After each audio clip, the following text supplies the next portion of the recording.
Огромный Боинг 787 стоит у посадочного рукава. Но, к счастью, пассажиры еще не начинают садиться.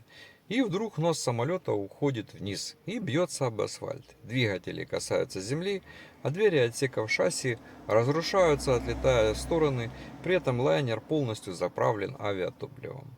И начинается внештатная ситуация, в которой предлагаю разобраться вообще, как такое могло физически произойти на таком современном самолете. Всем привет! Сегодня разбираем эту историю, которая на первый взгляд выглядит достаточно нелепо. Огромный лайнер с кучей защит, датчиками, электроникой, системами блокировкой. И все равно его носовая часть фюзеляжа оказывается на асфальте терминала. Поэтому мы сейчас углубляемся в то, что произошло, почему это уже не первый раз, и что новые данные говорят о вероятном механизме этого инцидента. И нам с вами очень важно для начала посмотреть на факты. Итак, это 4 июня 2026 года. Аэропорт Франкфурта, Германия, 12:45 по местному времени, Boeing 787 версии 9, номер регистрации у вас на экране, стоит на стоянке А15 у выхода на посадку и готовится к рейсу в Лос-Анджелес. Пассажиры еще не начали посадку, и на борту находится только экипаж и наземный персонал, который занят подготовкой рейса. Процесс идет достаточно спокойно, штатно, ровно до того момента, когда эта передняя стойка шасси неожиданно уходит из рабочего положения и нос самолета падает вниз. Двигатели касаются земли, и двери отсека переднего шасси разлетаются просто в стороны, как мы видим на видео. 4 людям, кстати говоря, потребовалась медицинская помощь, а сам рейс был отменен, что неудивительно. Но здесь для нас важна одна деталь. Этому борту всего около 4 месяцев, то есть его передали авиакомпании в январе 2026 года, и уже в феврале лайнер начал летать. То есть почти по факту это новый самолет. Само по себе это, конечно, ничего нам не объясняет, но зато хорошо иллюстрирует то, о чем мы поговорим позже. Важно подчеркнуть, что это, так сказать, свежий случай, который произошел во Франкфурте этого года. Но по факту он уже, конечно, не первый и даже не второй, а это является, по сути говоря, четвертым официально задокументированным инцидентом с уборкой передней стойки на Boeing 787, когда самолет находится на земле за последние 10 лет. Причем все 4 случая это самолеты одного семейства Boeing 787-8. Вот в 2016 году Ethiopian Airlines во время технического обслуживания в ангаре нос бьется о пол. В 2018 частный вип-борд на стоянке. Та же история. В 2021 British Airways в аэропорте Хитроу снова 787-8 техники работают с ошибкой дверей шасси, и снова нос уходит вниз. И теперь Франкфурт 2026 и уже 787-9 чуть длиннее. Но это та же система шасси. И по факту у нас получается 4 раза за 10 лет. Это много или мало? Чтобы понять, как такое может происходить, нам необходимо, конечно же, разобраться в логике. Очевидно, что я не буду называть шасси на современном самолете просто колесами снизу. Это серьезный инженерный узел, который сочетает в себе и механику, и гидравлику, и, безусловно, электронику. И в нем есть несколько уровней защиты от такого вот случайного складывания стойки. И первый уровень это логика земля-воздух. То есть датчики фиксируют ситуацию, и если самолет стоит на земле, значит команда на уборку шасси заблокирована. Это называется weight on wheels. Система понимает, что колеса несут вес машины и не пускает команду выполняться дальше. Второй уровень это механические фиксаторы уже, то есть специальные штифты, которые физически просто удерживают стойку, которая находится в выпущенном положении. Даже если что-то в электронике идет не так, железо по факту должно удержать железо. И третий уровень у нас это мы, люди, человек. То есть техник, который по инструкции ставит эти фиксаторы своими руками, проверяет их глазами и только потом дает команду на проверку самой системы. Вот в случае с British Airways в Хитроу в 2021 году у нас есть официальный уже готовый отчет от подразделения AAIB. Это подразделение, которое расследует авиационные события в Великобритании. Там восстановили картину, и получается, что механики работали тоже с сообщением об ошибке, которое было связано со створками передней стойки. И чтобы проверить систему, нужно было дать команду, при которой створки сработают. Для этого шасси должно было получить команду на уборку, безусловно, но чтобы сама стойка не ушла из рабочего положения, должен был стоять специальный down-lock pin. Это такой физически фиксирующий штифт. И вот, согласно отчету, штифт был вставлен, но вставлен он был не в то отверстие. Рядом оказались два похожих места, которые легко было перепутать. И физический барьер, получается, стал не туда. И когда пришла, соответственно, команда убрать шасси, стойка ушла. И вот теперь начинается самое важное. На записях камер видеонаблюдения во Франкфурте мы четко видим, что перед тем, как стойка сложилась, сначала открылись дверцы ниши шасси.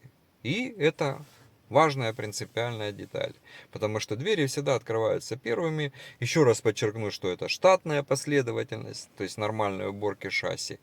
И система не сломалась и не дала сбой. Она сделала именно то, что у нее попросили. При этом известно, что, кстати говоря, накануне самолет получил запрос на техобслуживание. И было зафиксировано сообщение об ошибке, которое было связано именно с дверью шасси. То есть, предположительно, это почти зеркальная ситуация, которая произошла в Хитроу в 2021 году. Но есть и ключевое отличие. На Boeing 787 существует специальный режим технического обслуживания, который называется Maintenance Mode. Техники могут включить его переключателем на верхней панели кабины. И в этом режиме часть нормальных защит намеренно специально отключается. Иначе невозможно проверить работу гидравлики, самих створок и, конечно же, шасси, которое стоит на земле. Это не баг какой-то там и не поломка, а штатная возможность, созданная именно для всех нужд по обслуживанию самолета. Но вот что здесь важно, что если Maintenance Mode активен, и гидравлика под давлением, а рычаг управления переведен в положение убрать, то система выполнит команду. Внимание! То есть даже если самолет стоит на земле, защита Weight on Wheels в этом случае, она в этом режиме отключается и не работает. И это означает, что этот сценарий 2026 года, по всей видимости, отличается от того, что мы знаем Heathrow в 2021 году.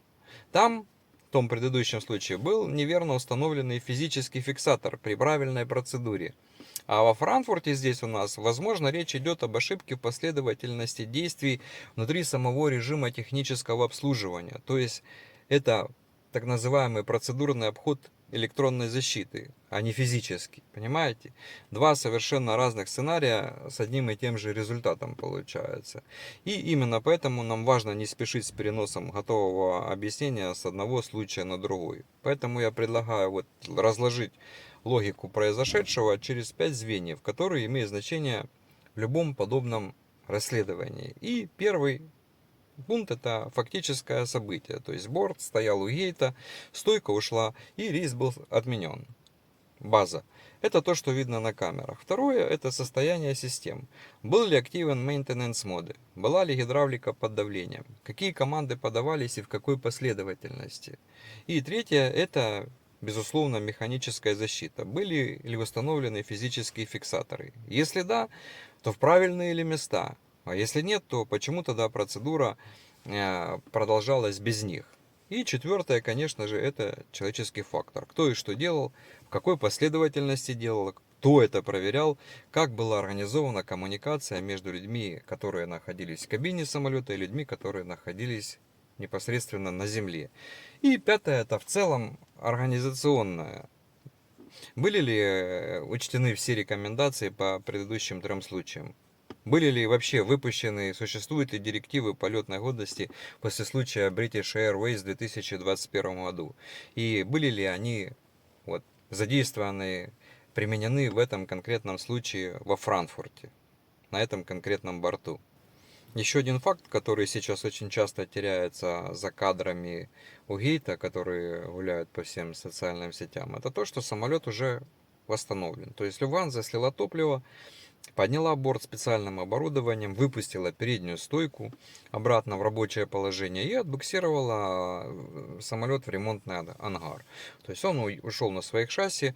Расследование сейчас ведет Федеральное бюро по расследованию авиационных происшествий Германии. Это такой немецкий аналог британского AAIB.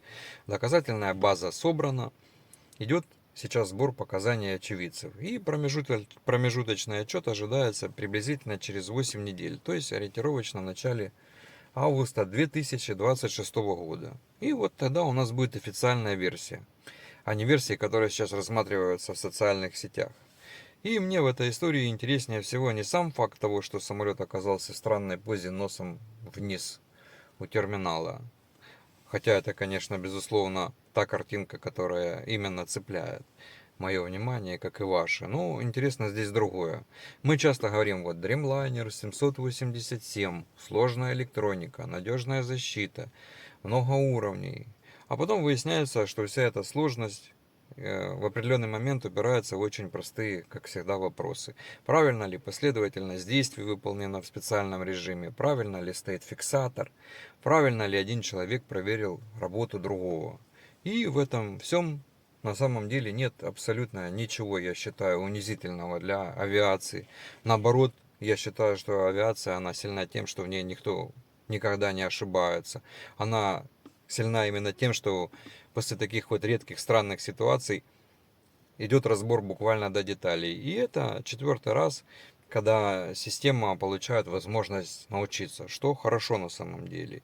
И на этом вот как раз хочу вас оставить с вопросом. Посмотрите на все эти вот 5 звеньев. То есть конструкция самолетов, электронные блокировки, механический фиксатор, порядок процедуры и человек, который все это выполняет. Как вам кажется, какое из этих звеньев самое уязвимое? Напишите в комментариях, интересно, что вы думаете по этому поводу. Всего вам самого хорошего и до следующих выпусков. Пока.